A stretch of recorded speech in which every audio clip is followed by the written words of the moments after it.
In section 3.3, we are going to continue to study polynomial functions. In our last lesson, we spent the majority of the lesson, after we talked about end behaviors, we talked about finding zeros. Now, although we used our grapher in the last lesson, we may find that sometimes that's not going to be enough. So I'm going to start this by posing a question. What if you are asked to find the zeros of the function f of x is equal to x to the third plus 2x squared minus 5x minus 10? Now, before I go any further and actually type this into my grapher, I do want to talk about the end behaviors. The leading coefficient is a 1. This is an odd degree. That means that the end behaviors will be down and up. In between the down and the up, I could have as many as 3 x-intercepts, which would mean 3 zeros. Okay, there could be that many. I don't know that we talked about it in the last video, but the degree of the polynomial function indicates the maximum number of zeros that exist, but they may not all be real, and that will come in a future lesson. All right, let's take a look at this function in the grapher. This is how we found our zeros, either by factoring or by putting them in here. So if I have variable x raised to the third power, go to the right, plus 2 variable x squared minus 5x minus 10. And I'm going to go ahead and use a zoom 6. Let's take a look. All right. Let's look right here. Okay? Because it kind of looks like it's going up and just touching, but I'm not sure that's what's happening. So I'm going to drag this over here for future reference, and I'm going to go into Window, and just for a minute in the y's, I'm just going to go from -1 to 1. And that's going to let me see what's happening around the x-axis.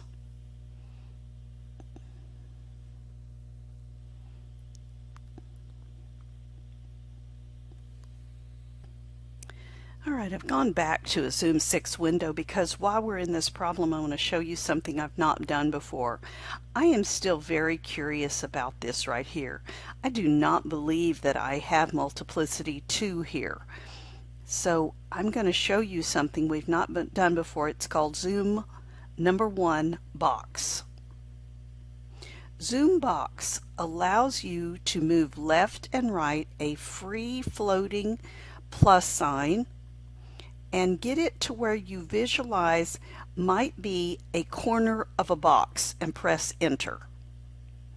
And now you can go in 2 directions. I'm going to go down and I'm going to go left to create the box.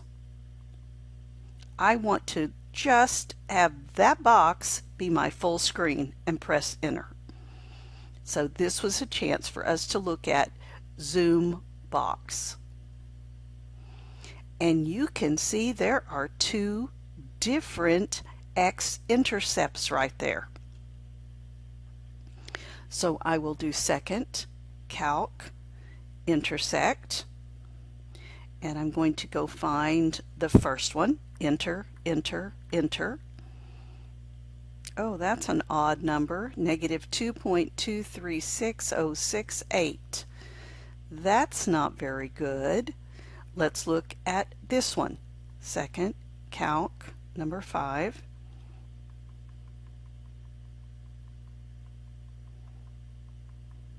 Enter, enter, enter. negative 2. All right, well that is a nice rational number. Now I'm going to go back to a zoom 6 so that I can get the value of this one. Let the x equals 0. I'm sorry, let the y equals 0 go. Do second, calc, intersect, and there's my cursor. Remember, I just did, to get the cursor visible, there's up and down, and I did the down to get it to travel along the x-axis. Enter, enter, enter. That is a similar decimal. When I get two similar decimals, but there's no recognition of a fraction value, I believe those are irrational. So back to this, I found that x equals negative 2 was a 0, but if somebody asked me to give the exact value of the other two, those decimals I saw were not exact. So I believe that the other two are going to be irrational. Now let me pause for a minute. I have a polynomial function. I know a 0. If I know a 0, then I could write the factor. The factor is x plus 2 is a factor. And what I'd like to know is, if this is a factor, what is the other factor or factors? Well, let me just remind you of something. Even if you're taking good notes, you don't need to write this down. Suppose you are given the number 130. I'm going to do some arithmetic. And you knew you wanted to get its factors. You wanted to get its prime factors, which is what I want for my polynomial, but you wanted it for numbers. So you could only do factors. Well, because it ends in a 0, you knew 2 is a factor and it is a prime. How do you find the other factor? Well, you divide 2 into 130, and it goes 65 times. And that's how you get the other factor. If it's not a prime, then you factor it further, perhaps by guessing, by some technique, but it is 5 times 13. So my point here, if you know one factor and you want to know another factor, you do division. So this entire lesson, 3.3, is going to have to do with doing polynomial division.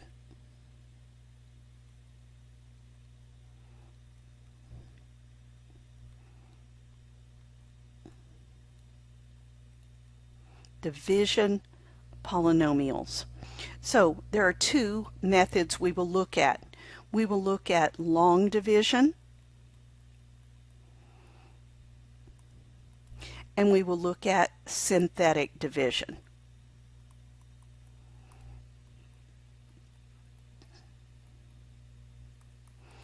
And we're going to start with this first problem. If I have the factor x plus 2, because I was able to see that rational 0 of negative 2 on the graph, and if I divide it into x to the third plus 2x squared minus 5x minus 10, and let's see how you would do this. You would say x, looking at the first term, goes into x to the third, x squared times. Now use the distributive property. X to the third times x, x to the second times x is x to the third. X to the second times 2 is plus 2x squared. That gives me 0. subtract. Now let me go ahead and show you the step I usually do. When it comes time to subtract, I change, because that's what we do with polynomials. We change the sign of the second one and then combine like terms.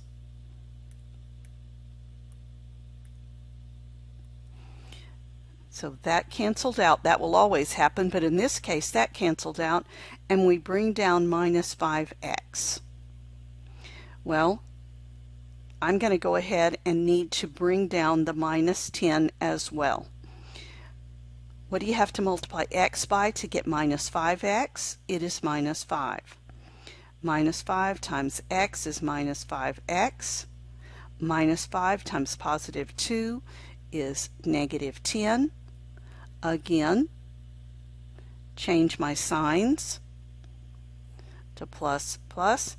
I get a remainder of 0, and what this tells me is that f of x, the one that I started with right up here, is equal to x plus 2 times this factor, x squared minus 5.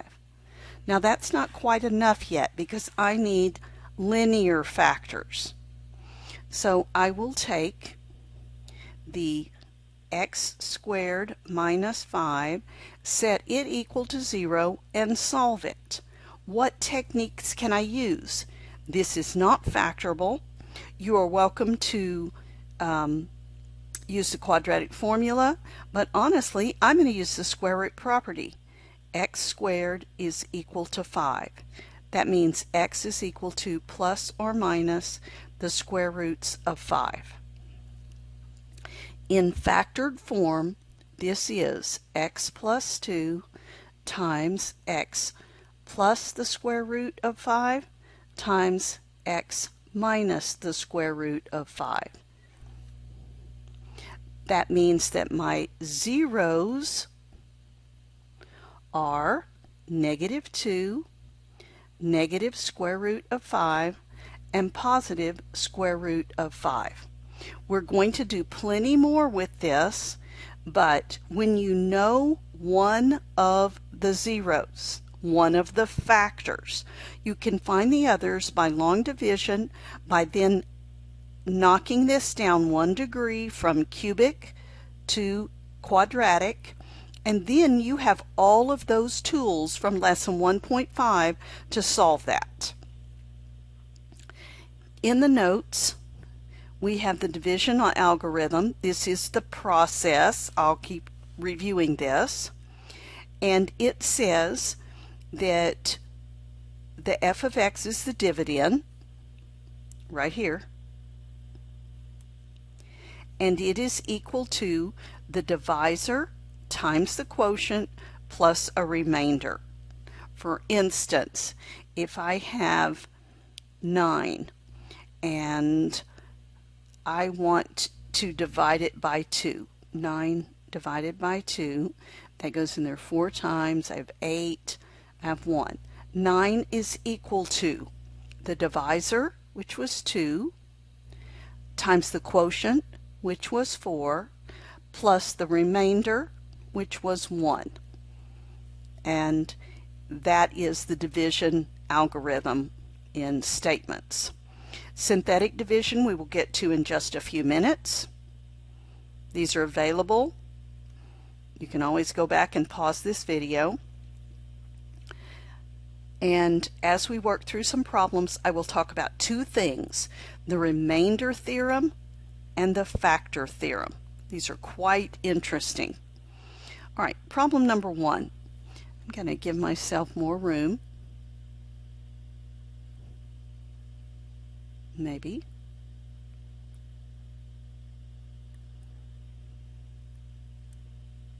All right. This one says we're going to use long division, state the quotient and the remainder. All right.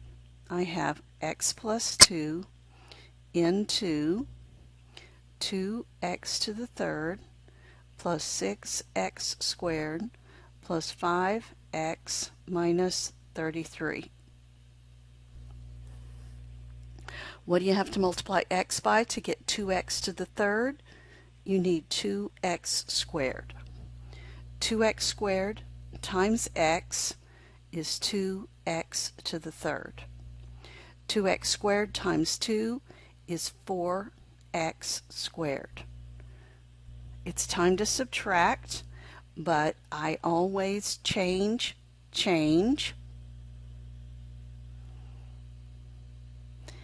That's gone. That will give me 2x squared plus 5x, bringing down just a single one. Our earlier example had some uniqueness to it. Typically, you get part of the quotient, you multiply, you bring down a single term.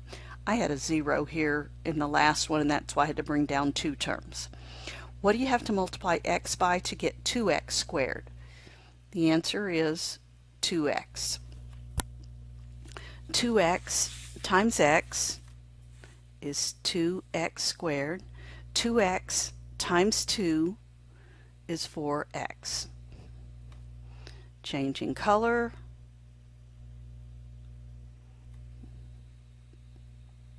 Change.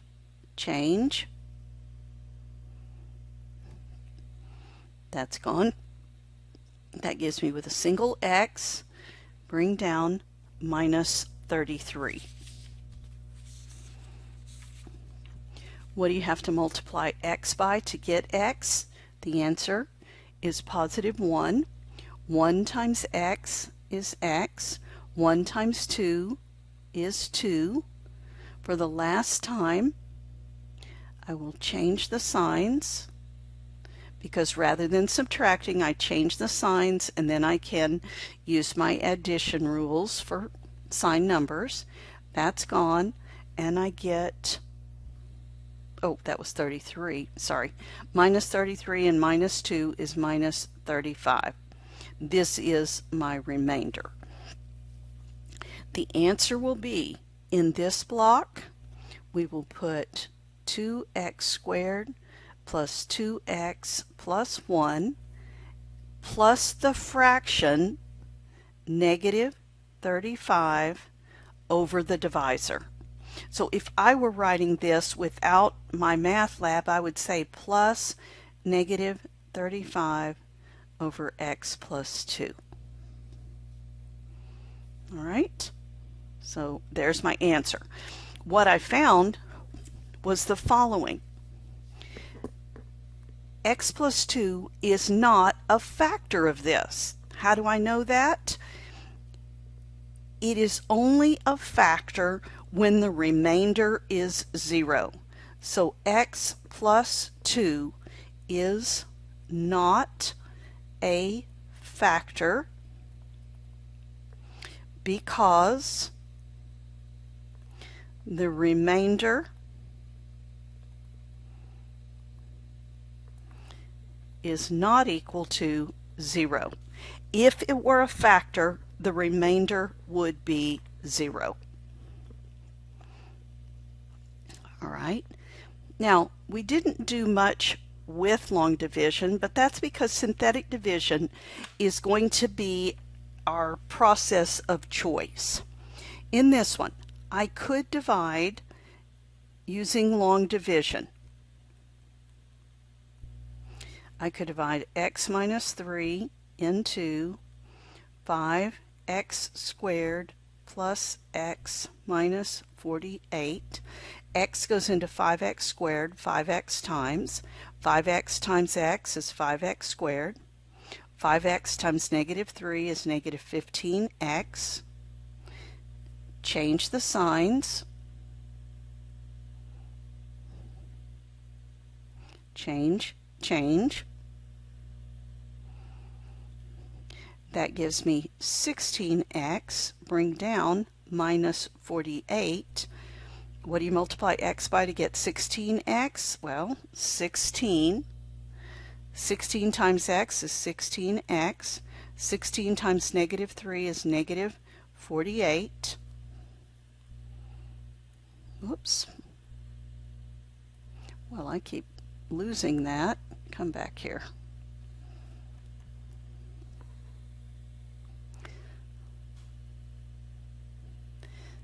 So last time, change, change, and I get a remainder of 0. Remainder of 0 means that x minus 3 is indeed a factor of this polynomial, and 5x plus 16 is the other factor. Now I want to show you a shortcut way to do division. It's called synthetic division. Synthetic means artificial. When I do this, you will have no sense of doing division. The first thing you do is take this divisor and change the sign. It's as if you're setting x minus 3 equals 0. X would be 3.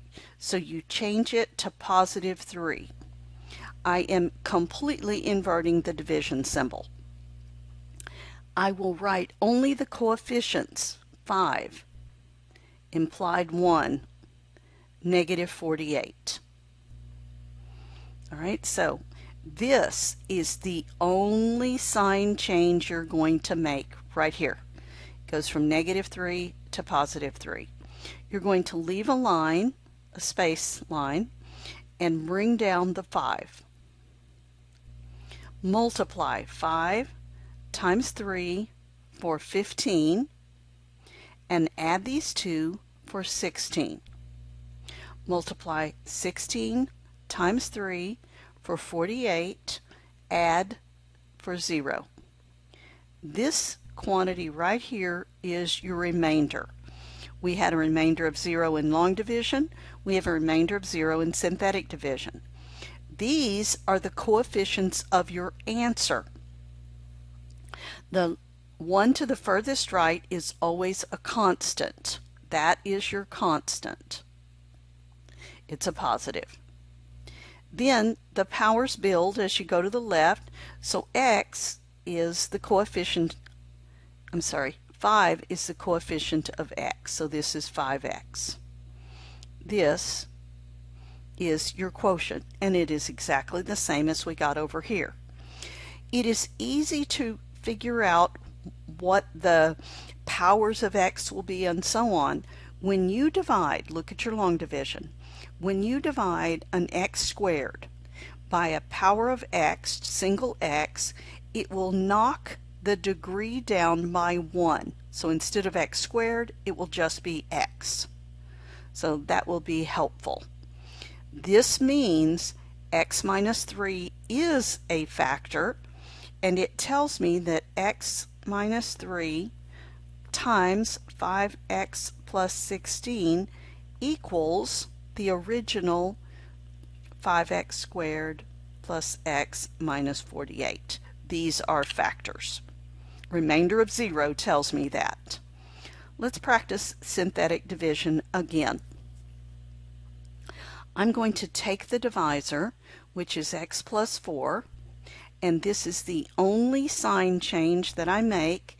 I turn that into negative 4. Now I write down the coefficients of the dividend. 5, leave a little space, 3, leave a little space, minus 18. Leave a blank line and draw a line. Bring down, this is your starter, 5. Multiply 5 times negative 4, which is negative 20, and write it in the next available spot. Combine those. That's negative 17. Negative 17 times negative 4, negative times negative is positive, and that will be positive 68. Negative 18 and positive 68 is 50. That is my remainder. Because I was dividing into an x squared, my answer will just be a 5x. So this is 5x minus 17 plus 50 over the original divisor, which was x plus 4. So here you will put 5x minus 17, and here you will put 50. This is synthetic division. What do I know from this problem? I know that x plus 4 is not a factor of 5x squared plus 3x minus 18 because my remainder was something other than 0. All right. Now I'm looking at dividing into a third degree.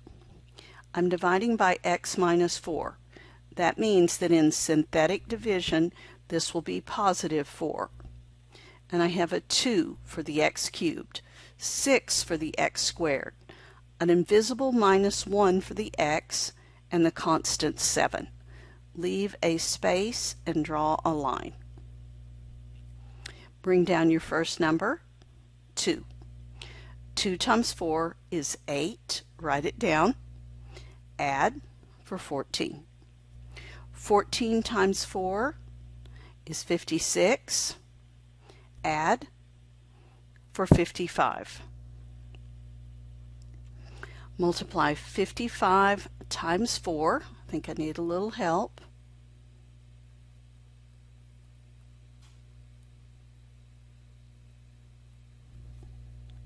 Okay.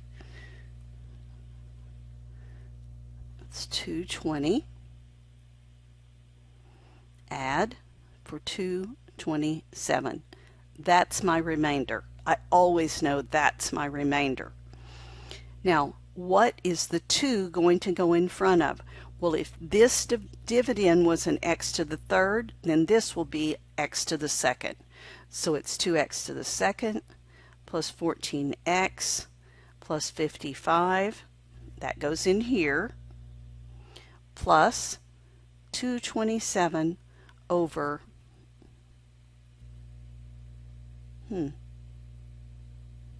x minus 4. So I know something. I know that x minus 4 is not a factor of this polynomial because I did not get a 0 remainder. In the next problem, we're going to find something else out. So let's take a look. We're going to use synthetic division and something called the remainder theorem to find the indicated function value. All right. Now I know that we probably would not use it this way, but I want you to know it is possible. If they ask you to find f of 3, well, a couple of ways you might do it. You might say, f of 3 is 3, open parentheses, 3 cubed minus 13 times 3 squared plus 6 times 3 minus 4. All right, 3 to the third power is 27 times 3 is 81 minus, that's 9 times 13, 27, carry the 2, I think that's minus 117 plus 18 minus 4. My goodness, I think I need a calculator. Do a second quit. Let me see. I know this part's right. 13 times 9. All right, that was okay. So now, let me see. 81 minus 117 plus 18 minus 4. I get negative 22. I found the function's value. What's another way I could have done it? Well, I had my calculator out. What if I had gone to y equals and I had typed in this original problem, 3 variable x raised to the third power, move, minus 13x squared plus 6x minus 4, and I went to table, second table, and I typed in 3. I got negative 22, or table. But I also want to show you what the remainder theorem says. All I have to do is find f of 3. I have the option to substitute it in. I have the option to let the calculator substitute it in, but there is another way. If you use that 3, no sign change, just use the 3, and divide it synthetically into 3, negative 13, 6, negative 4. Bring down your 3. 3 times 3 is 9. Combine for negative 4. Negative 4 times 3 is negative 12. Combine for negative 6.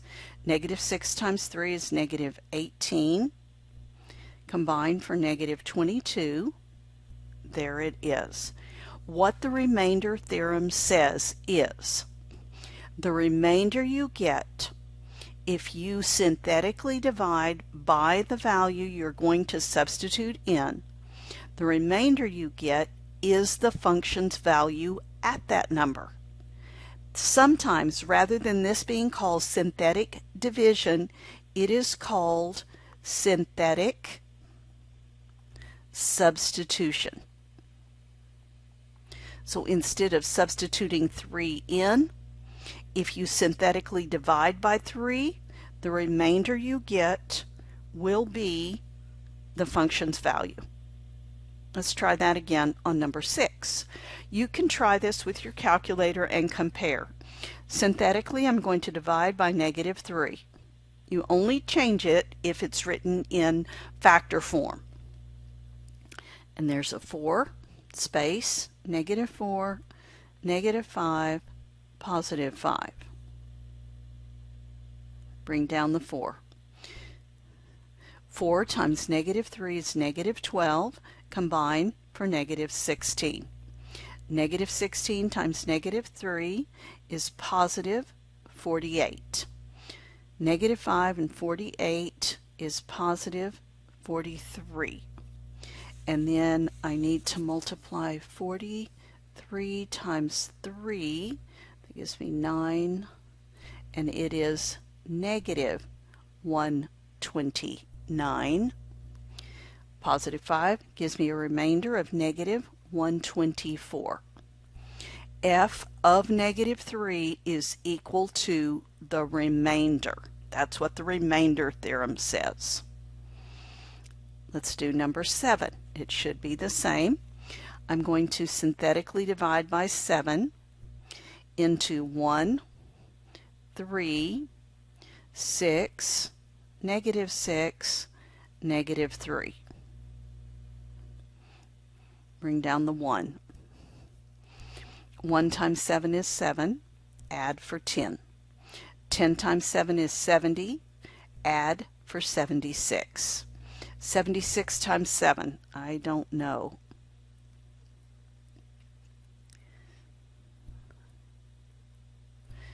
It is 532. And a negative 6 gives me 526. So this is getting quite large. And just to make sure I don't make a mistake, I have 526 times 7 is, whoops, I lost it, 3,682, which gives me 3,679. That's the remainder. That means if I plugged 7 into all those spots and simplified, I would get 3679. That's the remainder theorem. Now, we're going to put it all together in problems 8 and 9. It says solve this equation. Now, to solve an equation, it is a third-degree equation, and I wish I could just factor it, but I can't. And it says solve the equation given that 1, x equals 1, is the 0 of this function. In other words, I'm supposed to solve it, and they've just given me one answer. X equals 1 is one solution. How many solutions do I think I will get? Well, it's third degree, so I think I'll